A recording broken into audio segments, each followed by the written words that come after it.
Olá, pessoas de lua, tudo bom? Como vocês sabem, amanhã é o Halloween, então eu decidi fazer essa mini live para trazer algumas reflexões. E eu peguei essas reflexões misturando duas fontes de informação, vamos dizer assim. Um livro da Mona Chloe, que em uma tradução livre do título eu poderia chamá-lo de Bruxas, a história de mulheres indomáveis do período medieval ao projeto Me Too. Eu não sei se existe uma tradução desse livro em português, por isso eu fiz a minha tradução mental do título. E a outra fonte de informação é um vídeo, que eu também vou fazer uma tradução livre do título, que ele é em italiano, Caça às Bruxas, também é uma questão feminista. E esse vídeo é da Irene Falqueires, também para todas as duas eu não sei como eu pronuncio o sobrenome, então eu espero que esteja certo, mas se não tiver, já peço desculpas.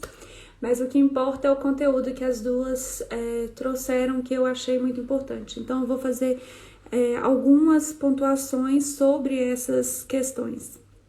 A primeira de todas é que se você faz a associação da bruxa com aquele desenho animado que foi criado para assustar as crianças, ou aquela historinha que fala, a bruxa vai te pegar, você tem que se comportar direitinho, você vai ter realmente uma dificuldade de fazer associação com o feminismo.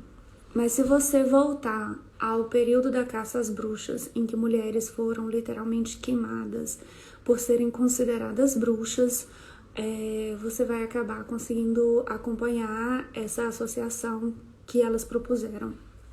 Então, alguns dados como a maior parte das mulheres que eram consideradas bruxas eram mulheres que eram mais velhas ou mulheres maduras que eram ou viúvas ou solteiras. Isso porque essas mulheres possuíam um conhecimento, né, próprio da vivência. Quanto mais você vive, mais conhecimento você adquire. Eram, em sua maioria, mulheres de zona rural, mulheres pobres, que tinham um conhecimento de curandeirismo, que conheciam o poder curador das plantas, e isso era considerado como magia. Elas pegavam aquelas plantas e faziam um remédio, né? Cientificamente podemos dizer assim, você pega a planta, extrai a propriedade da planta e cria o remédio e cura a doença. Mas quando uma mulher, naquele período, fazia essa ciência, era considerada a arte da bruxaria, porque ela tinha um domínio desse conhecimento das plantas que era impossível de se ter, que você não tivesse compacto com o demônio, né? Então, e essas mulheres, por terem esse conhecimento, por se sobreviverem sozinhas, né? Eram mulheres que não pertenciam a uma família, não eram dominadas por uma família, viviam sozinhas, como eu disse, a maioria viúvas ou que não casaram. Elas se impunham, e isso era considerado muito perigoso.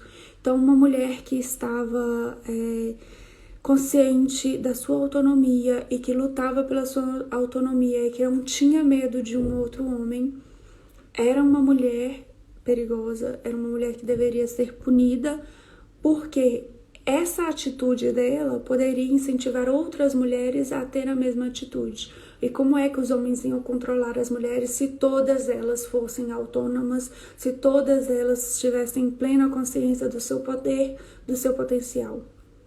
E muitas dessas mulheres eram treinadoras. Elas treinavam as outras mulheres, ensinando as questões sobre a sua ciclicidade, sobre a menstruação, sobre respeitar o seu período, sobre as plantas, sobre a ciclicidade da natureza em si. Também sobre como criar e ter o seu filho todo o período da gestação, sobre o parto em si, como as doulas fazem.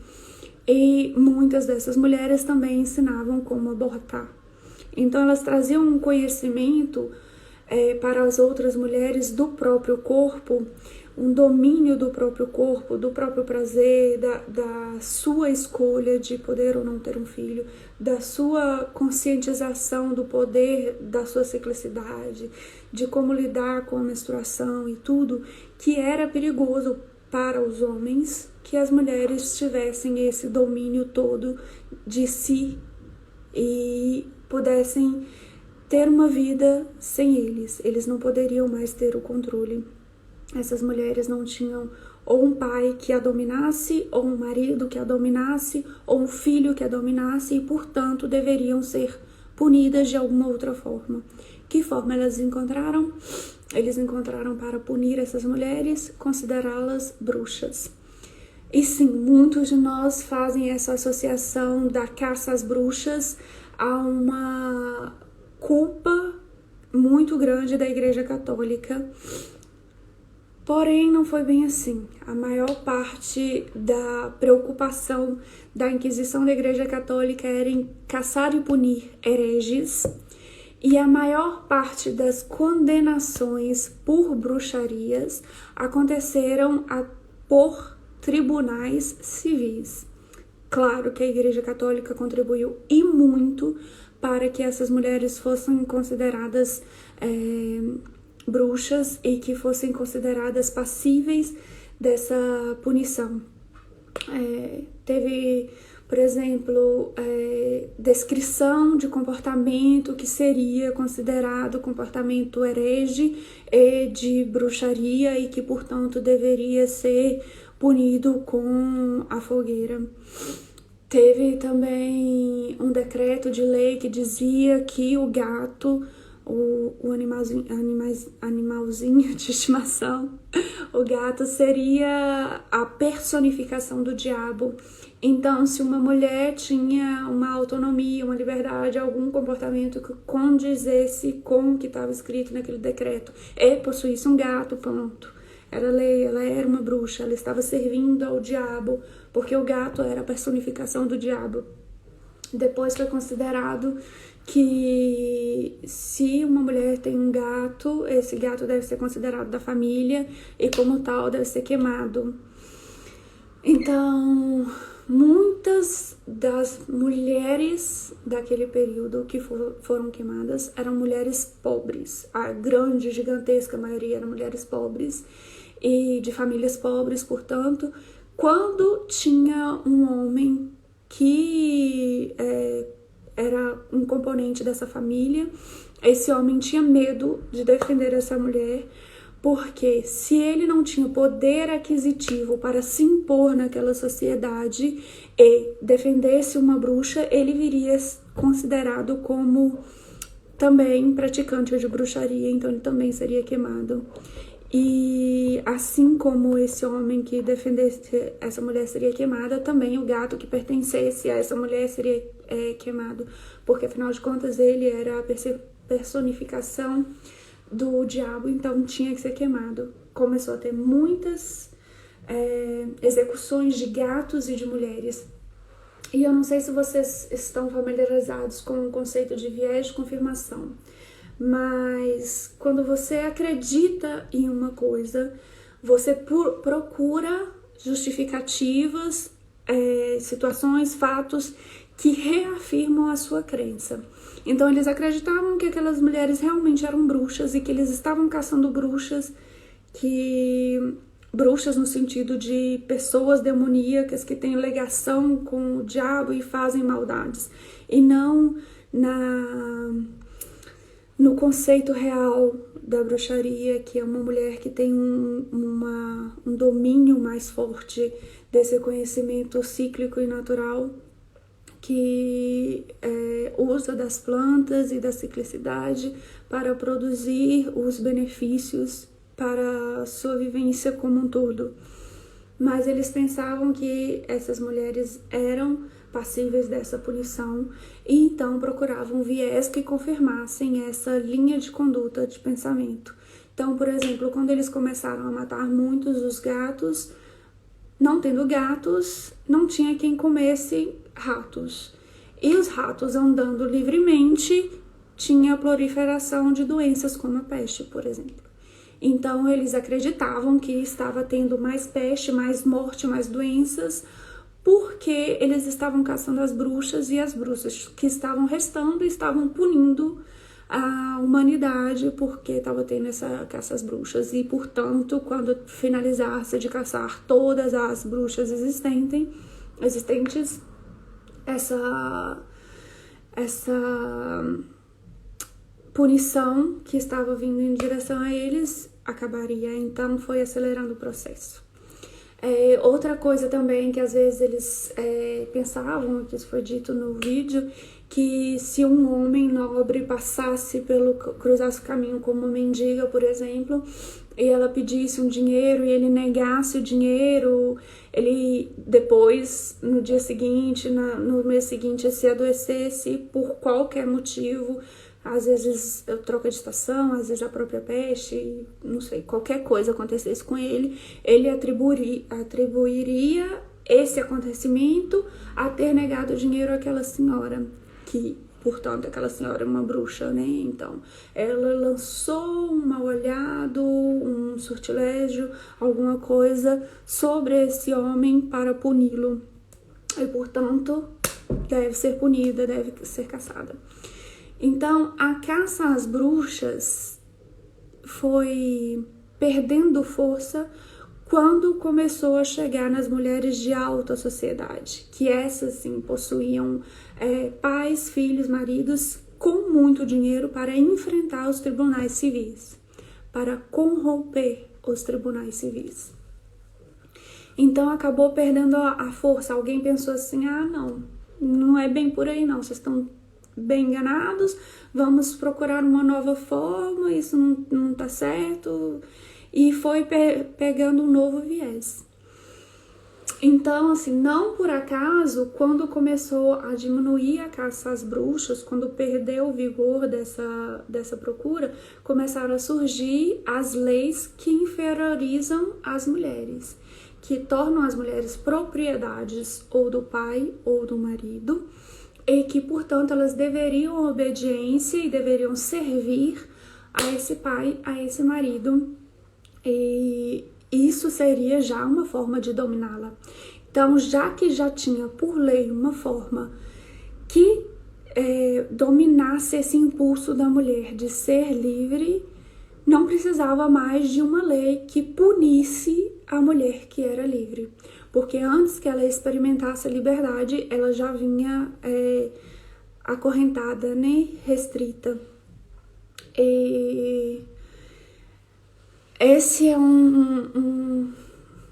uma das reflexões que pode vir sendo imposta até hoje, né? Por exemplo, as mulheres que eram consideradas bruxas, elas eram presas, tiravam a roupa dessas mulheres, raspavam o cabelo e começavam a procurar pelo corpo dela marcas de que ela tinha ligação com o diabo. E qualquer marca no corpo poderia ser considerada uma marca dessa ligação, desde que não seja de nascença, né? Então, à medida que a gente envelhece, não sei se você já percebeu, mas vai acontecendo marcas, né? Vão aparecendo as marcas de expressão, as marcas manchas na pele, outras pintas, coisas naturais do envelhecimento feminino. Cabelos brancos, tudo isso. E qualquer uma dessas marcas poderiam ser consideradas a marca do diabo, a prova viva de que essa mulher é uma devota do demônio. E se você parar para pensar, um cabelo branco em um homem é considerado sexy ou fofo. Haja visto o Papai Noel, haja visto tantos coroas sexys que tem por aí. Já numa mulher, ela é remetida automaticamente para a bruxa assustadora, demoníaca, que vai matar as pessoas. Porque uma mulher não pode ter marcas, não pode envelhecer, não pode ter um conhecimento muito aflorado, ela não pode ser uma mulher livre. Uma mulher não pode ter o cabelo branco. estifoso, tem que ser uma mulher com a pele lisinha, tem que colorir o cabelo, tem que andar na linha, tem que responder em baixo tom, tem que concordar, tem que, entendeu? Tem que ser dominada. Uma mulher que é livre é uma mulher que é perigosa, é uma mulher que é bruxa, que tem alguma coisa errada.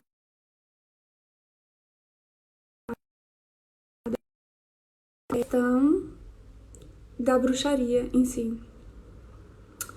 E para finalizar, porque é um videozinho curtinho, eu tenho que trabalhar, mas sim, as bruxas existiram, nada mais eram do que mulheres autônomas, livres, indomáveis, que tinham consciência da sua ciclicidade e da ciclicidade da natureza e que viviam em pleno essa conexão com o sagrado feminino, com o sagrado masculino, entendia sobre essas energias que vivem nelas e que vivem na natureza e em tudo e procuravam essa harmonia que não era respeitada pelos homens, porque eles consideravam que era perigosa. E ainda hoje eles consideram. A caça às bruxas foi transmutada em direitos que inferiorizavam as mulheres e com o passar dos tempos, com a luta feminista, esses direitos, essa lei que inferiorizava as mulheres, né, foi transmutando e acabando sendo transformada em leis que proporcionam às mulheres os seus direitos. Então a gente tem conseguido muitas leis que nos protegem, que nos abarcam, e surgiu uma terceira ondata de caça às bruxas, essa mais velada, essa agora não protegida por lei, porque antes, quando o homem era quando a mulher era considerada propriedade do homem, a lei protegeu o homem que matasse, que violentasse, que batesse nessa mulher, porque ela era propriedade dele. Ele tinha o direito de defender a sua honra. Hoje ele não tem o direito, mas continua punindo as mulheres que são livres. Então, se você é uma mulher livre e tem uma vivência com uma ligação forte com a sua autonomia, você pode ser considerada uma bruxa e pode ser punida por isso. Mesmo que não esteja na lei. É o que acontece nos nossos dias atuais. Essa é uma das reflexões que estão nesse vídeo, nesse livro, né? E é isso. Cuidado. Porque se você tem uma ligação com o demônio da autonomia, sim, você é uma bruxa. E espero que pelo futuro, né, que a gente possa ter essa ligação com a nossa autonomia de maneira cada vez mais livre, de maneira cada vez mais segura, que as mulheres no futuro possam dizer que realmente a caça às bruxas foi finalizada. É isso.